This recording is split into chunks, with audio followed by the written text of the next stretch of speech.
Well, Disney is going up in prices today, at least for Disney Plus and Hulu and ESPN. Well, all the streaming stuff is going up, and it's not going up by a little. At the same time, some of you out there have decided you no longer want to have Disney Plus. Others are saying, yeah, it's kind of a fuss to be here anyway. Don't like being a part of what Disney's serving up. So, could this be a downfall for the Disney stock? Folks, we'll dive into the ups, the downs, the pros, the cons that you can only find right here, right now.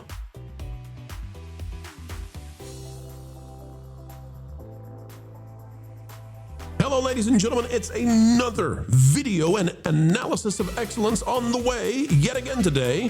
Folks, we want to say thank you. Click the like button, drop a comment. Let's dive in to whether or not the Disney stock will be going up or down. No financial advice going to be given. We're going to give you the stuff you need to know. You make the decision.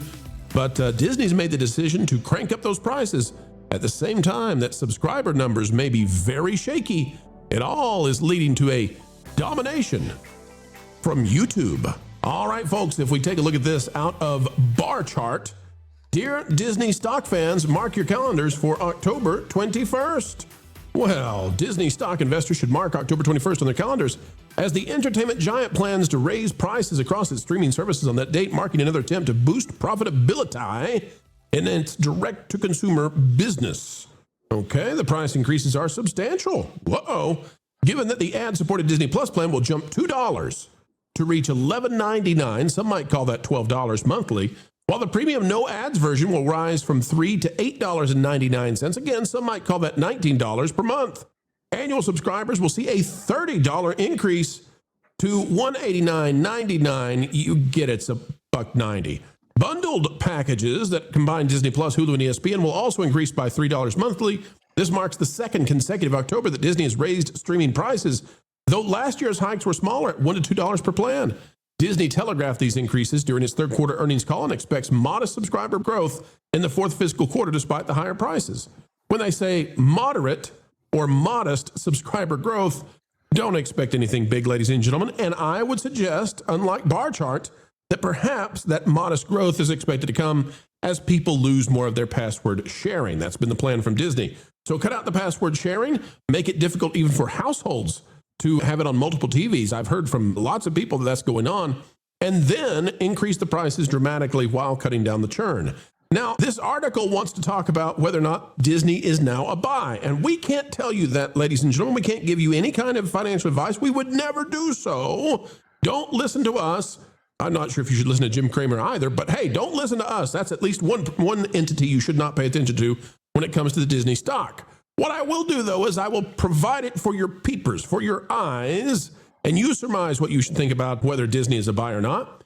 Disney over the past 5 years is down 12.77%. That's right, over the past 5 years, and it's about to get dramatically, awfully worse. How much? Well, ladies and gentlemen, when we get to December of this year, we're now going to be comparing Disney to what it was 5 years ago under Bob Chapek, the prior CEO, when it was $175 per share. It's currently $111.96. So good luck, Disney, with that. You want to see a good trick, though?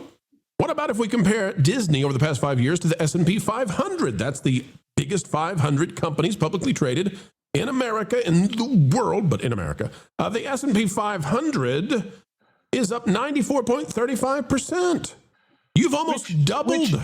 We should stress, you can buy that as one transaction. Yes. In mutual funds and ETFs, you can do that, folks. They sell these things. Yeah. Spider would love to have you. We can't suggest Spider. We can't suggest any of these things. But, folks, they would. And we're not talking about the animal or the critter. So Disney has dropped 12.77%. It's about to get worse. The S&P 500, which is a measurement of just all the top 500 companies lopped together, is nearly double.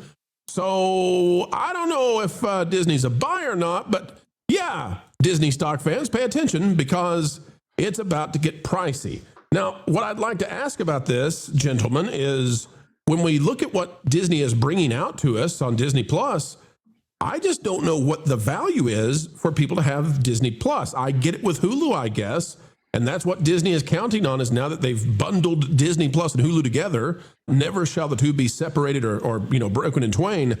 They're hoping that you're going to strain your wallet to stay with them no matter what because of the Hulu proposition. Is that enough? Is it going to pay off? Vash, your thoughts? first run at Tron Ares. That's why you buy into Disney Plus. No. Get your Tron Ares coming out this holiday season. Oh, boy. Exactly. This is the weird thing about what they're doing. And we've said this before, but it's like in a race for speed. They had two cars in front of them. They had, a Ferrari, and then they had an F-250. I'd rather you just have a bus and Keanu, please. Exactly. The Ferrari was Hulu, and the F-250 was Disney Plus. And in that race, they decided to put the Ferrari in the back of the truck and then set it down the raceway. And I was like, why are you doing this? In terms of brand recognition, amongst an emergent demographic, Hulu is kind of the place where you go to for a wide variety of content, not Disney Plus. And by the way, Disney Plus has been associated with a diminishment of quality, a place where shows either go to die or they weren't good in the first place. And so I don't know, in terms of the compelling value that Disney Plus offers. You mean they're not beloved or iconic? Oh my God. Exactly. I mean, they're really they not. at least have shape language. Can you tell me that? Shape language might be on offer. But look, I mean, Mandalorian Season 3, Acolytes, the Marvel stuff that is completely disposable. I don't know where the compelling value is for a consumer looking to get as much as they can from a single streaming service. I mean, I think the better value out there might be, it might be, I don't know, it might be Netflix, it might be Amazon. I'm not sure if Disney Plus is that. Hulu, I think, kind of was, and that's why they should have folded Disney Plus into Hulu, not the other way around. But Bob Iger, I think, has this kind of, honestly, it's this advanced kind of boomer mentality that, the Disney brand is the thing that everybody reacts to. Right. The brand, and that's just no longer the case in today's marketplace. Vash, earlier in that article, they said something about they telegraphed these price increases. Could you do me a favor next time you're at Disneyland? Would you go to the Frontierland train station, and I don't know if you read Morse code, but if you could at least record the clickery coming out of the station there, because it used to be Walt's speech, right? All come to this happy place, welcome. See if instead it's saying, hey, Disney customers, we're about to raise your prices, because we're telegraphing it to you. Yes. I'll go ahead and record and translate. But I don't think they were telegraphing these price increases. What you said about trucks, when you were talking about toys earlier, there used to be this gorgeous truck that drove around Beverly Hills, and the license plate frame, where other ones would say my other car is a Rolls or whatever, it said my other truck is a Tonka. And I always loved that car. That's great. I see it all the time. Ron, let's go to you on this because I want to know if you've been convinced now to go back to Disney Plus if you don't have it. This is from Disney Plus, their press release website. Who knew they had one? From October 15th, they're talking about what's coming out in November. Let's run through it and see if it's worth having this much more expensive subscription plan. In November, ladies and gentlemen, you're going to get Coco Melon's JJ's Animal Time. Joy to the World. You're going to get Traveling with Snowman, which is a Disney Plus original. Dancing with the Stars, season 34. Okay, I can see that would be something. Isn't that a Hulu, though? Is that a Hulu? Isn't that an ABC originally? Maybe so. Anyway, it's got to be ABC. Disney Plus, Disney Twisted Wonderland, the animation. High school student is suddenly transported to Twisted Wonderland. Okay. Maybe for your tweens. Fire and Water, making the Avatar films. Okay, so that's a PR thing. Uh-huh. You've got Love Plus War, The Worst Trip Around the World, 17-Hour Chapter, Rock and Roll Hall of Fame Induction Ceremony, something, Dancing with the Stars Season 34, you get another episode, Disney Twisted Wonderland again, Marvel's Iron Man and His Awesome Friends, preschool show, I guess, Lego Marvel, this is just Madam Web. Hey! Oh, hey. They saved the day, Tron Ares. You don't have to worry about it anymore. We got Madam Web on Disney Plus. Shut it down, folks. Segment over. We were wrong. We were so very wrong. Totally worth it. Spend $100 on it. I don't know. All of that's coming in November, but things that are coming up for Marvel, wait a minute. A very Jonas Christmas movie. That's not our guy, is it? Oh, these guys are, that's just a front. It's all about our Jonas, not these guys. They're just there to hide it. Okay. That's his new job. Let it Figured grow, it out. let it grow, let it grow. They couldn't come up. Oh, God. Mickey Mouse Clubhouse for preschool kids. Hey, we got a biography on Dolly Parton. Okay, I'll watch that. Yeah. Christmas Cookie Challenge. Chris Hemsworth, a road trip to what is this? John Denver now? Chris, is he John Denver? Like Asgard Mountain High. They got the Beatles anthology. Okay, well that's something. Well, for the things that Marvel's putting out, I kind of wonder, man, where. That's January. That's January. But man, that is rough, Ron. That is a bad month to raise prices. Good grief. I mean, I can't believe they didn't do a sequel to the Marvels. Oh, they should. They really should. Where's the Young Avengers at this point, really? That's what we need to be asking. Well, they've gotten kind of old at this point. Well, just because they're 40, it doesn't matter. Come on, Ron. Rethink things. Come on. They're spring chicks. Andy will make the toy line for them. Young Avengers and their mobility scooters. So they still do the proposition where I believe they combine it with Hulu and Disney Plus, and then they also do HBO Max. You can still combine that circle, right? For right now, and which I don't see even a whole lot on HBO Max to subscribe for, unless you want to watch the new Superman movie, which I believe is out. I will not watch Peacemaker season 2 just because there's things in it that I don't want my eyes to see, from what I've heard. And then there's all this. I mean, the Star Wars and Marvel content, which was the big seller. Remember when Disney Plus first came out? It was going to be, what was it, 2019, I think. And of course, The Mandalorian was a hit when it first came out. I mean, they really did strike gold with The Mandalorian season 1, and even season 2 was fantastic. As a matter of fact, there was a phenomenal actress that they had. Normally when you have a good, strong female character, she's not very weak, but they actually had an actress that was an actual good, strong female actress. What happened to her exactly? They gave her a show. Oh, wait. No, they were going to give her a show. They just removed her. No, I mean, this is so. Disney Plus is pathetic, and the worst part about it is right now, and I believe this when I go to the parks and I see what's happening in the parks. I see what's happening on Disney Plus, and we've seen what's happened at the box office this year. And I believe the Disney name is truly become tainted. We've seen Rasmussen do some of the polling on it.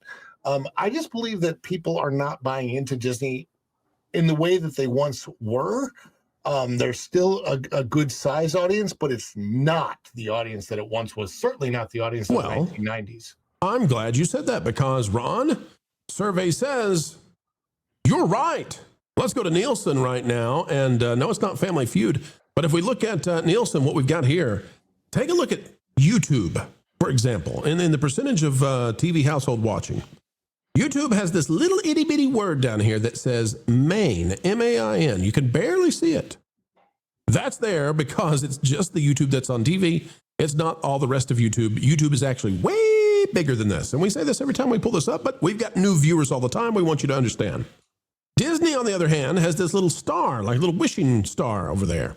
That star means, hey, this is Disney plus Hulu plus ESPN plus everything else that Disney has in streaming. And yet, despite that, Disney is nearly tripled. All of Disney stuff, nearly tripled at this point by YouTube and almost doubled by Netflix. So if you want to know where Disney is, this is where they happen to be at the same time that they are raising prices. If you were to strip out Hulu and ESPN, we now believe that Disney Plus is likely being beaten by Roku, definitely, and Tubi, probably. Wow. They don't tell you that, do they? And folks, here's one of the reasons we can think that. This used to be a close race like 3 months ago, and now not so much anymore. YouTube truly dominates. This is the gauge that determines the producers of content, the distributors of content, how much are they being watched, whether it's on YouTube or whether it's on Disney. Like if a Disney show is played on YouTube, it gets counted for Disney, not YouTube, in this metric that we're looking at right now. Because it's just who made the thing, did you watch it, credit goes to who made it.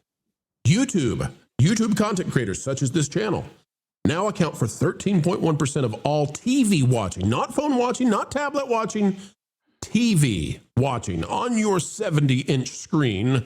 Yes, we look good, ladies and gentlemen, in our 1080p. 4K, why? You can't see that. Squint and get up close. You'll see how good we look.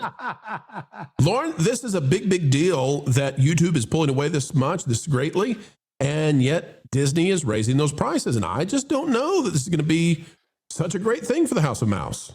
It's not, because one of the phenomena that we've been talking about is that as they have continued to ruin the franchises and IPs that they have, they're destroying the desire to watch the old stuff. And that's what the draw was. So I think they're in the middle of a death spiral right now. Unless they can produce something that the audience is going to demand, what they have on Hulu, I don't think is going to be enough to extend beyond a niche market. Now, where we get into death spiral, let's talk about that, because that's very interesting. People often will ask me, Pro, when is Disney going to go bankrupt? And I always say, never. It's not going to happen. And I'm still saying that. But when we talk about the death spiral, Lauren, we're talking about Disney would need somebody to come in and completely turn it around, pull a 180, right? Pull out of this thing. I think when we get to that point where I'm ready to say Disney has a huge problem, if we get into next year, if both The Mandalorian and Grogu and Avengers Doomsday, if they both significantly underperform, right? If they're both way under $1 billion, it truly is time to panic at Disney. And the next CEO has an emergency on their hands. Right. And to be fair, when I was talking about a death spiral, I wasn't talking about Disney itself, but the Disney Plus service. When it comes to The Mandalorian and Grogu, I think that they've made a big mistake in focusing on Rada the Hutt. I think they made a big mistake in having franchise regulars not appear in the movie, and everybody is calling out that it just looks like a regular TV season episode that's just extended to movie length. If that's the way this movie gets branded, that's real trouble. You know, one of the painful things about it is that seeing that trailer in theaters now, it's actually worse on the big screen, because it really feels small when it's on the big screen, because it feels like you're watching it on your TV at home, even when it's on the silver screen. That's a major problem. Andy, they've also missed the boat in terms of the toys here, right? So a big part of the box office, as well as Disney Plus, is you got to capitalize on properties that are hot. Now they're going to be, they've pulled The Mandalorian season 4. That's the movie. That's all they've got. And kids have grown up and they're done with Grogu. The kids who were raised up, and enjoyed the Grogu plushies, they're over that. They're out skateboarding somewhere now. Well, that's the thing with, there's a certain crowd that likes the plushies. There's a certain crowd that likes the action figures. You've done nothing to excite them and to get them interested in a new character. They could have done so much. Imagine, let's just say for this hypothetical situation where classic characters sell, like if, you have all your Revas sitting on pegs getting warm, but all your Luke Skywalkers sell. A common sense person would make more Luke Skywalkers and make different versions of Luke Skywalker, which you could have done if you put him in one of your TV shows. Get some excitement going out there. The movies, you looked just a few years ago, the Marvel Legends figures were selling really great. And then somebody decided to make it a girls brand, and all of a sudden they stopped selling. Well, the merchandising part is the biggest. When you're in retail and the boss comes in and the sale's over and you got an empty shelf and you say, look how many I sold. And he smacks you in the head and say, yeah, but how many could you have sold if you had more on that shelf? You want a couple left over at the end of the sale. That's the way retail works. That's how you make money at it. So when we talk about the dollars that they've lost, it's not just dollars that they've lost in the box office and things. And it's nobody is buying the merchandise. That's where all your real profit comes from. You don't have to split that with the theaters. It's all yours if you do it right. And all you have to do is exactly not what they did. They did the one thing that they could have picked that tanked these things. And so the toys that you would want to make, and it goes the same with the theme parks. The movies are supposed to generate interest so the kids get excited about an IP and they want to go see that at the theme park. Well, you don't have that. And Disney has nothing on the slate ahead of it. They've got nothing ahead of them that anybody is having any interest in. I mean, this Tron thing here is a flop. And I wonder, with this flop, is that going to diminish interest in the ride itself? As you guys have pointed out, look how many rides are under construction. You go there, there's nothing to do. none of the things you wanted to do anyway. And now you're looking at Tron like, yeah, I don't want to go on that ride. The movie kind of stunk. So let's go do something else. And it's probably going to be across the street at Universal. Yeah, Tron has 50 seconds of actual, you're moving the ride. And Disney hides that to a large extent by charging for the ride. There's this strange phenomenon where if you charge for a ride, people suddenly think it's a great ride and they'll pay for the ride, even if they don't like the ride. Go ahead, Lou. One last point about The Mandalorian and Grogu. You know, whenever we put up these lists of box office, I'm always pointing out the fall off after the first week, and the really bad ones are 40, 50, 60%. This movie comes in with a bunch of goodwill because people loved the series at the beginning. But the question is going to be what happens in week 2. Because if it falls off 60 to 70% or more, it's a dead dog, period. There's one other thing that I'd like to point out, which was I believe, a storytelling mistake that they made in season 3, besides all the Bo-Katan stuff. They have been so panicked by some of the decisions that they've made that they keep trying to backpedal and undo some of them. They did that with Grogu when he came back to The Mandalorian because they couldn't stand the thought of splitting those two up. They also did it with the Razor Crest now. They had a golden opportunity in season 3 of The Mandalorian to take that pirate ship, the Carrier, and make that his home base. And then his N1 starfighter could have docked with that, and that would have been, again, some character growth, a bit of an arc.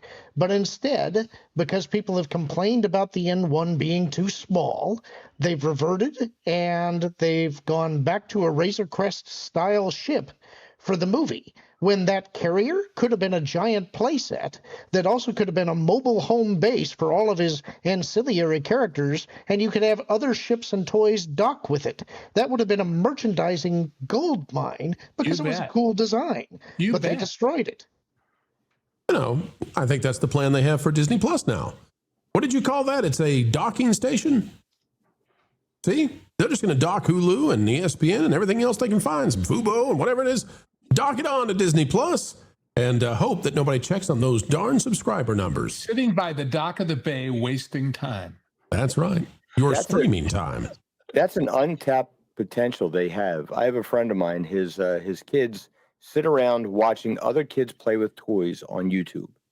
Now, if they were smart, they wouldn't have done anything that they've done, but they would get somebody's kids out there, put these toys in front of them, and put the camera there and film their kids playing with these huge play sets and things like that, and reinvigorate. It's like, because maybe if the kids see other kids playing with it, maybe they would say, "Hey, mommy, I want this too," and then they could stimulate some buzz about it. It'd be artificial, but the kids know that. I mean, we know that they're impressionable. But Andy, make lightsabers cool again? Yeah, exactly. You know, we really hope that you felt this video was satisfactual. We know we had an actual good time participating and communicating with each and every one of you out there listening.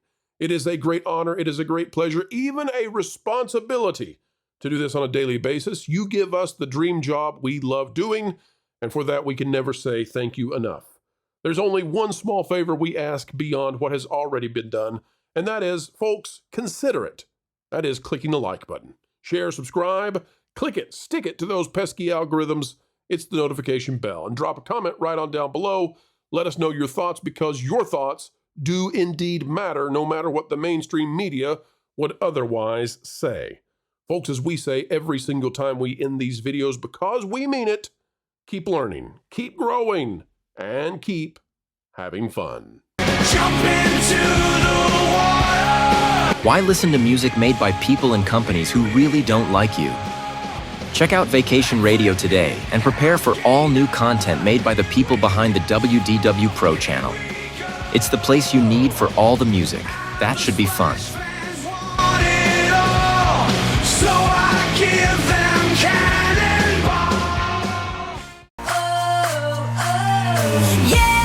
Hundreds of songs, every genre you can imagine. Listen live on YouTube and enjoy a set list that's always sunny. It's Vacation Radio.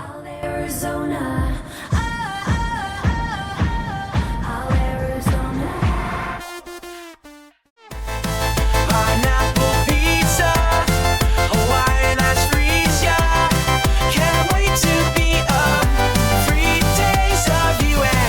What are you waiting for? Every WDW Pro video has a link to Vacation Radio in the video description. Try it out and subscribe today.